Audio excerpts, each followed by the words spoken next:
Asik. Pemerintah di tahun 2021 ini, karena mengingat juga kondisi masih dalam keadaan pandemi, sehingga kita masih tetap mengikuti protokol kesehatan. Tetapi kenapa kita harus segera melakukan rapat, mengingat Perusda ini saat ini semua masa kepengurusan direksi, hampir semua masa kepengurusan direksi, komisaris, dewas itu sudah berakhir di bulan November kemarin, sehingga seyogianya sekarang pemerintah sudah melakukan tahapan rekrutmen atau tahapan pemilihan dewas maupun komisaris maupun jajaran direksi baru Perusda-Perusda kita yang ada sekarang. Nah, itulah tadi kenapa kita panggil asisten 2. Alhamdulillah beliau datang. Kemudian Kepala Biro Ekonomi Pak Najirin juga datang dan jajarannya untuk menjelaskan seperti apa metodenya, karena saat ini jajaran Perusda yang sudah habis masa tugasnya, sudah habis masa kerjanya itu diangkat PLT, sehingga mereka memaparkan mekanisme, tata cara dan pedoman untuk penentuan PLT masing-masing Perusda tadi. Yang kedua, tadi Komisi 2 berharap karena perjalanan panjang dalam mengawal dan berdiskusi masalah Perusda ini kan sampai saat ini rasanya belum ada terobosan yang signifikan yang bisa meyakinkan kepada kita dan semua pihak bahwa Perusda ke depan akan lebih baik daripada kemarin, lebih baik daripada hari ini. Itu belum ada, dan saya beranggapan bahwa dengan adanya pemilihan direksi baru, dengan adanya rekrutmen direksi baru, komisaris baru dan dewas yang baru, ini merupakan pintu masuk ingin membenahi Perusda kalau memang mau dibenahi. Oleh karena itu kita minta bahwa tahapannya ini dilakukan secara profesional, secara terbuka. Saya juga minta tadi kepada asisten 2 maupun ke Biro Ekonomi bahwa setiap tahap rekrutmen ini harus disampaikan kepada DPRD. Meskipun secara aturan DPRD tidak bisa terlibat langsung dalam hal rekrutmen itu, tetapi fungsi pengawasan, fungsi monitoring kita untuk mengantisipasi kejadian-kejadian yang tidak kita inginkan seperti ini misalnya. Nah, kalau misalnya kejadian-kejadian seperti ini terjadi, tidak bisa juga kita langsung serahkan bahwa ini sudah ditangani hukum, pemerintah sudah lepas tangan. Tidak bisa seperti itu. Karena kenapa? Apa kerjanya dewas yang lalu? Apa kerjanya komisaris yang lalu? Mestinya kan itu melakukan fungsinya sebagai pengawas Perusda-Perusda yang ada. Jangan timbul persoalan begini semua lepas tangan. Kan kita tidak mau seperti itu.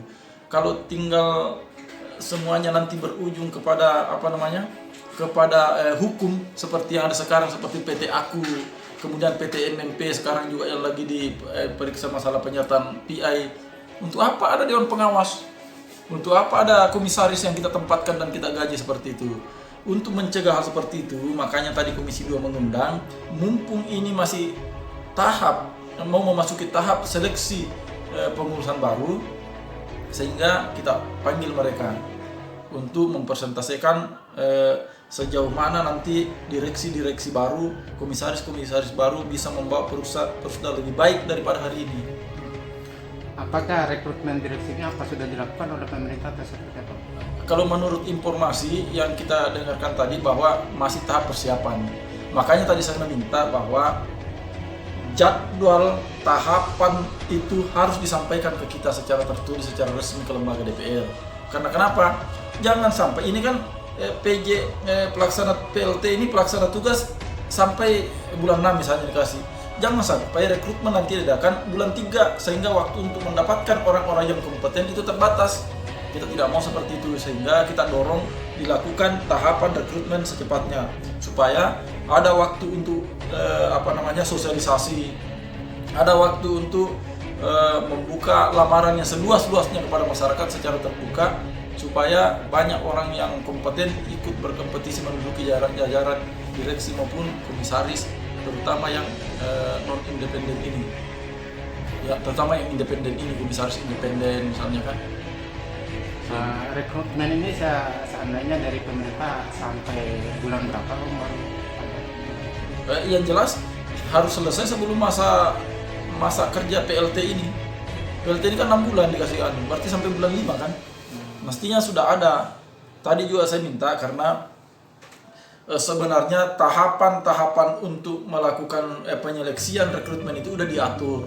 Ada di dalam PP 54 2017. Ya kan? Ada di dalam peraturan pemerintah, Permendagri juga ada. Dan Permendagri nomor 37 2018. Tinggal diikuti aturan itu. Tinggal mekanismenya nanti bagaimana, karena di situ kan minimal melewati 3 tahap. Ada tahap seleksi administrasi nanti kan, semua mendaftar sebanyak-banyaknya. Kemudian diseleksi secara administrasi. Yang lolos secara administrasi nanti maju ke uji UKK. Uji kompetensi dan kelayakan itu nanti kan dites oleh tim independen. Nanti ada tim atau organisasi, entah itu dari perguruan tinggi atau dari mana, yang menyeleksi secara profesional yang lolos tahap administrasi tadi. Nanti UKK ini yang menentukan, yang menyeleksi minimal 3 calon, maksimal 5 untuk diserahkan kepada gubernur, dipilih oleh gubernur nantinya.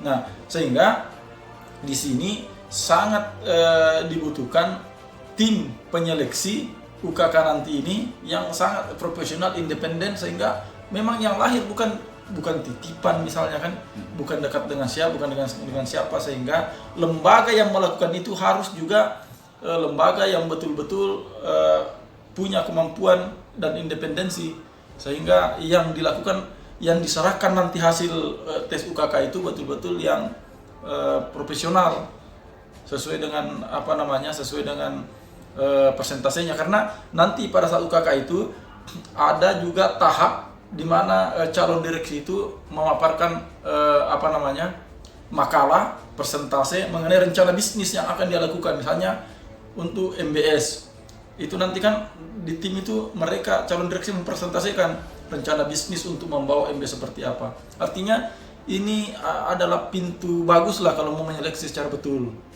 Yang saya tidak mau, jangan sampai ini aturan ini cuma mengikuti alur aja, jangan sampai orangnya udah dipersiapkan lebih dulu, tinggal mengikuti alur ini, yang kita tidak mau. Sehingga mudah-mudahan tim penyeleksi nanti ini, kemudian tim UKK ini betul-betul independen, tidak terkait dengan kepentingan manapun, sehingga hasil rekomendasinya bisa meyakinkan kepada kita. Oleh karena itu, untuk bisa meyakinkan itu, saya minta kepada pemerintah provinsi lewat tadi bahwa semua tahapan ini harus dilaporkan kepada Komisi 2. Tapi kata dia ada juga nanti webnya, bisa diklik, bisa dibuka.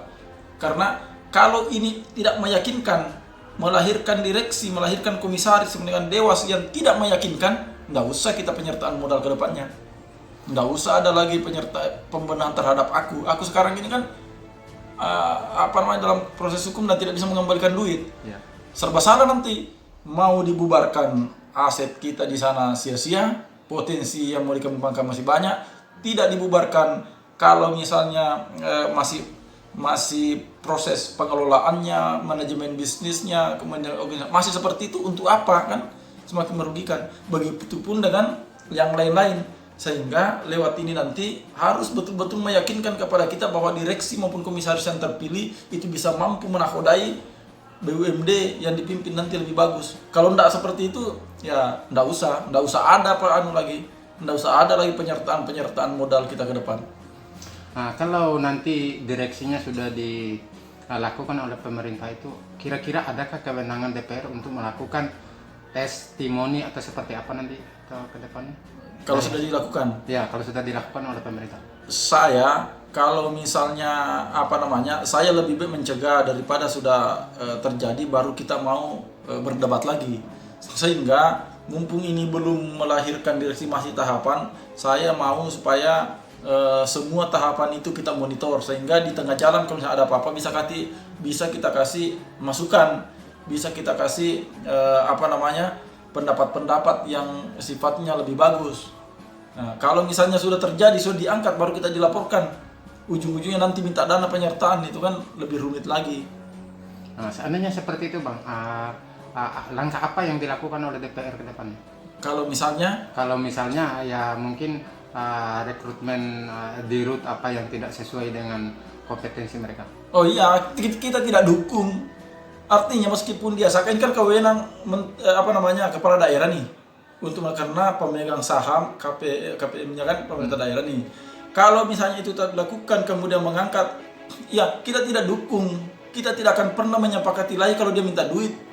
Untuk ini kan semua ini belum penyertaan modal kita ini kan belum cukup itu semuanya kan. Nah, kalau itu dilakukan sama seperti kelistrikan kemarin udah tahun lalu kan udah hearing juga dengan kita, memaparkan rencana bisnis ke depan, meminta tambahan tambahan penyertaan modal. Nah, ini kan tentu belum bisa langsung kita sepakati.